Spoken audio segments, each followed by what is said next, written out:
All right. I think I've got my mic working to start, which is always a good way to start. It is Sunday evening and I've had kind of busy weekend, but just thought I'd kind of throw it out there. Let's talk about, the offensive line. I know there's a lot of people out there who think that the 49ers should just focus on offensive line when it comes to the draft. And I think it's defensive line as what needs to really be the focus. I mean, you look at where they are positionally, roster wise, it is Nick Bosa, Kevin Givens, Uturkos Matos, and Jordan Elliott. Those are the four guys that are on the roster who are going to start on the defensive line as of right now. So I think that defensive line has got to be their focus when it comes to the draft. And but I know that there's a lot of concern about the offensive line. And so we can talk about it a little bit. I generally look at a lot of PFF grades because I do the weekly recap PFF grades. Hello, Eric. How's it going?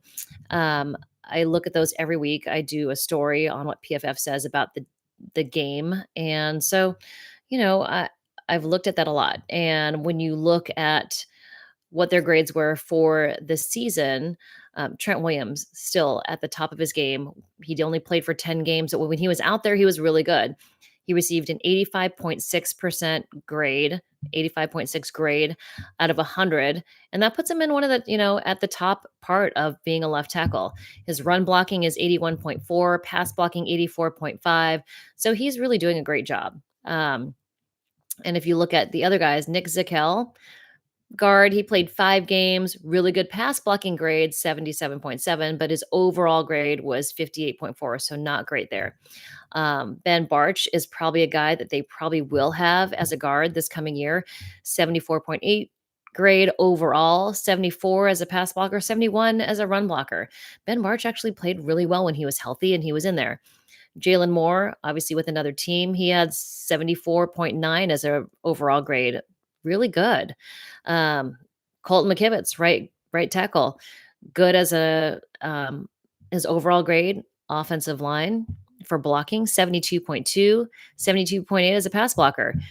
Less actually in run blocking, 68.6. Now I know that PFF doesn't know what plays are being run. So they don't know what the assignment of each player is going to be. So it's not completely accurate, but they get a general sense of what a player is doing. Dominic Pooney, really good grades, 80.5%, really good for a rookie. 80.5 overall blocking grade. And he had an 81.5 as a run blocker, not as great as a pass protector.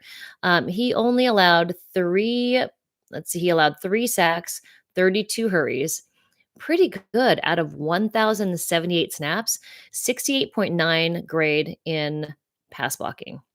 So, I mean, I think there's, something to be said for what Shanahan's system does. And, it can be, I think, a benefit for an offensive lineman to be in Shanahan's system. Let's see who else is here. Slick Rick, hello. Brett, hello. So just kind of looking at these other grades. All right, so Dominic Pooney, Colton McKivitz, we talked about him. Dominic Pooney, Spencer Burford, not as great. He played 5 games, 57.6 grade. Yeah, not great. Run blocking grade, 53. Pass blocking blade, 64. Grade 64. You know who has the best grade overall in blocking? George Kittle, 92.1, better than Trent Williams. Played 15 games. I mean, in pass blocking, he was on the field he blocked in 366 snaps, run blocking 308, 92, best blocking score on the team. Let's see here. Aaron Banks, actually not great. And what's crazy is Aaron Banks didn't have that great of a grade. He goes out and makes a huge salary. Huge salary. There's no way the 49ers are going to match that or pay that. His overall grade from PFF was 65.4, better in run blocking, 68.9, and his pass blocking is 60.5. He allowed 1 sack, 4 hits, 20 hurries. So, I mean, pretty crazy, right? Austin Pleasance did okay, not that great. I mean, but the best guys out there, If you're looking at it, really, Dominic Pooney, Trent Williams, Ben Barch. Let's see, where is Jake Brendel? Good in run blocking. So Jake Brendel, 65 grade out of 100. His run blocking 71.6, but pass blocking 55.1. So not great there. So there obviously are quite a few offensive linemen in this draft that the 49ers could target. They're not going to take one at 11. I'm just telling you that now. They're not going to take an offensive lineman at 11. If you're looking at, but really, if you look at what's out there in centers, and I think maybe center is where they could go later in the draft. The top centers, Jared Wilson from Georgia, said Wilson may just be a 1 year starter, but he has the movement skills to be a starting center in the NFL if he can continue to prove his IQ and his anticipation with more snaps. So, Jared Wilson from Georgia, this is a guy that could sit behind Jake Brendel, learn, and maybe by the end of the year be a starter or get some reps in there. The second ranked center by PFF is Seth McLaughlin from Ohio State. McLaughlin's experience and toughness could be an asset to an offensive line room, but his status in 2025 will be a question due to his injury. So again, Seth McLaughlin, a guy who could sit back, take a year off, watch Jake Brendel, get accustomed to the Shanahan system, and maybe play in 2026. The third ranked starter by PFF is Jonah Monheim from USC. Monheim has the raw athleticism to succeed as a zone scheme center if he can get stronger. His lack of length is his biggest deterrent to his success and will likely prevent him from playing a swing role at other positions. So, generally, a guy who has less length is going to play on the interior, center, or guards. So, I think that's maybe where they could go. I mean, center is a position that they're going to need soon. As far as tackles go, I think, again, Will Campbell at LSU is going to be too rich for them. I don't think they're going to use the first or second pick on an offensive lineman. I think maybe third round or beyond, but I just don't think first or second pick, it's not going to be an offensive lineman. They're going to get game changers. I know this is upsetting to some fans, but this is the 49ers philosophy. It is what they do. They take offensive linemen later on in the draft. They pick them off their mobility. And like last year, Dominic Pooney in the third round was an excellent pick. He did really well. And you could see just from his scores and how he played and the fact that he went in there immediately. But not everybody's like Dominic Pooney. Dominic Pooney went in there, and after rookie camp OTAs, he said, "Hey, to the video guys, can you send me all of Chris Furster's installation meetings?" He took that time between OTAs and mandatory minicamp to watch everything that Chris Furster had said in a meeting. I mean, talk about outworking everybody. That's what Dominic Pooney did during his time off. Really excellent work ethic. So let's see. Do they What did he say, Eric? Do you think they back up the draft for move back in the draft for picks? Um, I don't know. I mean, they've got 11 guys. For the amount of people that they already have on the roster and who they're paying, I don't know if they can like hold that many players. So some of them are going to go on the practice squad. I think out of 11 picks, you hope that 7 are making the 53-man roster, and then the rest of them maybe kind of work their way up and are on the roster at some point during the year. So I don't know if they move back. I think, that 11 position, there is, some things, they could move up. I just don't think they go for an offensive lineman. I think maybe defensive lineman. There's so many though. I think they can not move up and they can keep their pick at 11 and get a really good player.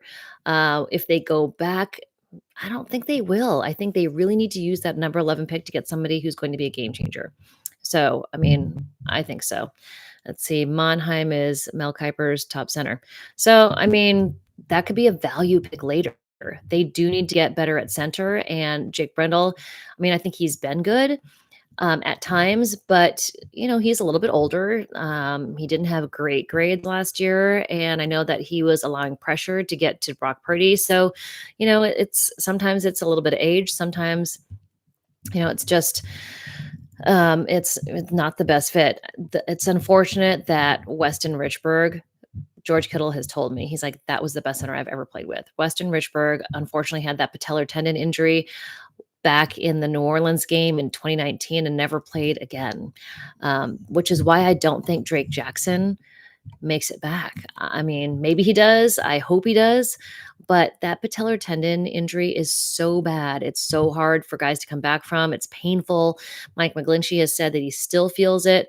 So I just don't know that Drake Jackson is going to be able to make it back, which is, it sucks for the 49ers because that was a really high pick, just like Javon Kinlaw. They've had bad luck with their defensive linemen at those high picks. But, you know, that doesn't mean they're not going to go for a defensive lineman again. I think they will. Do I think BA gets traded? Probably, no, I don't think so.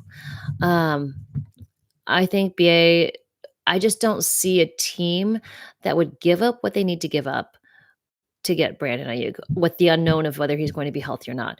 Brandon Ayuk, don't forget, his ACL was in week 7. I don't think he is ready for week 1. I think he maybe is back midseason. And especially for guys like wide receivers, cornerbacks, guys that have to change position quickly. I just think it's hard for a guy to get back in less than a year.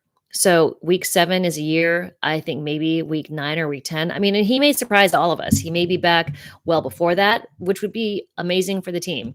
I just don't have, I'm not going to count my eggs before they're hatched, I guess. If Brandon makes it back, fantastic. If he doesn't, I won't be surprised. It's just tough. I mean, I've had a high ankle sprain, and that was really tough to come back from athletically. So I can't imagine tearing your ACL and how that affects a guy and being able to not only just run straight, but because Brandon Ayuk, his strength is his route running. It's his fluidity coming out of breaks. I mean, like you don't know when he's going to change directions. And I think, having that confidence on the knee after it's been, surgically fixed, I just don't know. I mean, he could surprise all of us, and I hope he does. But it's just such a hard injury to come back from. Achilles, ACL, patellar tendon, anything that with knees and ankles, coming back from a major surgery like that is hard.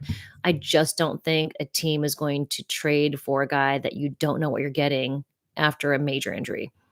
Like Stephon Diggs, he's still out there as a free agent because no one knows who they're going to get. He may be like he comes and has to work out.